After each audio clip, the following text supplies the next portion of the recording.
श्री कृष्ण कहते हैं, जो मनुष्य शुद्ध हृदय से भक्ति अर्पित करता है, मैं उसको खुशी खुशी स्वीकार लेता हूँ। जो व्यक्ति नफरत के बदले प्यार लौटाता है, वह सबसे बड़ा बहादुर और साहसी है। एक ही समय में मन के दो विचारों को लेकर चलने वालों के लिए कोई सुख का मार्ग नहीं है। आपके जीवन बदल देगी श्री कृष्ण की कही हुई ये बातें। जो सदा संदेह करता है, उसका इस संसार में होना सार्थक नहीं है।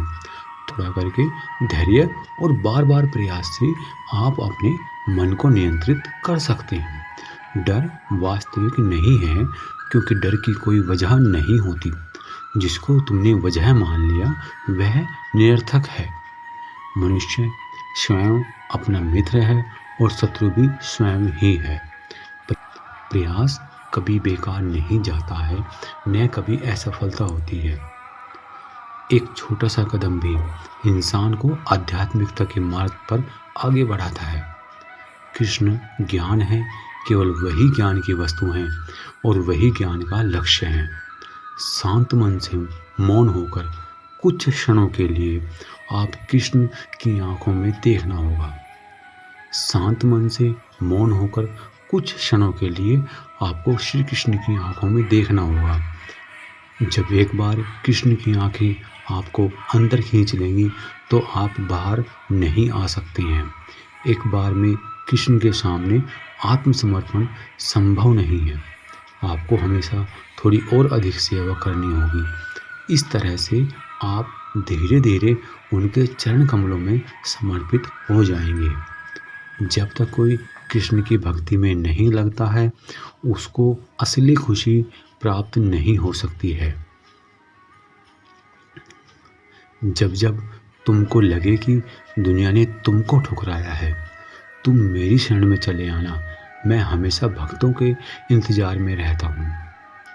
जो मनुष्य मुझे अजन्मा, अनादि और समस्त लोगों के परमेश्वर के रूप में जानता है, वह मनुष्यों के बीच रहकर भी सब पापों से मुक्त हो जाता है।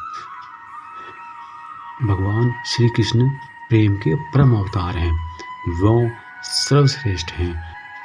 लेकिन अगर तुमने मेरे मासूम भक्तों के साथ खिलवाड़ किया, तो मैं कभी भी माफ़ नहीं करूँगा। आप केवल कृष्ण पर भरोसा कर लें। अंत में कृष्ण निश्चित रूप से सब कुछ हल कर देंगे, इस तरह जैसे आपने कल्पना भी नहीं की होगी। बिना किसी वजह कृष्ण के बारे में सोचो। आपका हृदय स्वाभाविक रूप से शांत हो जाएगा। कृष्ण की सेवा करने के अलावा आपको ब्रह्मांड में सभी को खुशी और प्यार देना चाहिए।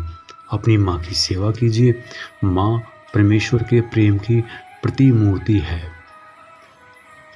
तुम सब कुछ त्याग कर मेरे सामने अर्पण कर दो। मैं तुम्हें सभी पापों से मुक्त कर दूंगा। जो मनुष्य इस दुनिया में क्रोध और इच्छाओं का सामना करने के लिए सक्षम रहता है, वह अपना शरीर त्यागने से पहले योगी है। वही सच्चा सुखी इंसान है। तुम केवल मुझे जान लो, तुम्हें कई जन्मों का सच्चा ज्ञान प्राप्त हो जाएगा। मैं हमेशा तुम्हारी सहायता के लिए खड़ा रहता हूँ, लेकिन जब तक तुम मुझको पुकारोगे नहीं, मैं तुम्हारी सहायता नहीं करूँगा। जो निरंतर योगाभ्यास करता है, जिसका मन किसी और चीज़ के बारे में नहीं सोचता, निरंतर मेरा ध्यान करता है, वह परम दिव्य पुरुष को प्राप्त करता है। निस्वार्थ भाव से सेवा करने से पुरुष या स्त्री गुणों से परे हो जाते हैं। ऐसा व्यक्ति ब्रह्म को जानने के योग्य है। न यजमान और न ही महर्षि मेरी उत्पत्ति का कारण जानते हैं। उनका निर्माण भी मुझसे ही संभव है। मेरी शरण में बैठे योगी को चाहिए कि मन को एकाग्र कर समस्त विचारों और क्रियाओं को नियंत्रित कर मन को शुद्ध करने का प्रयास करे। मन के भ्रमित होने पर तर्क नष्ट हो जाता है। जब तर्क नष्ट हो जाता है, तो मनुष्य नीचे गिर जाता है। यह सच है कि मैं एक ही समय में हर प्राणी में मौजूद हूँ। जिसमें किसी प्रकार की आसक्ति नहीं है, वह निश्चित ही दूसरों से प्रेम कर सकता है, क्योंकि उसका प्रेम शुद्ध और दिव्य है। शांति से सभी दुखों का नाश हो जाता है। ऐसे शांतचित्त व्यक्ति की बुद्धि पूर्णतः स्थिर हो जाती है। बिना विचार किए अज्ञानी लोग अपने लाभ के लिए काम करते हैं, बुद्धिमान लोग पृथ्वी के कल्याण के लिए काम करते हैं। जिस प्रकार धूल एक दर्पण को ढक लेती है, उसी प्रकार क्रोध बुद्धि को। राधे राधे।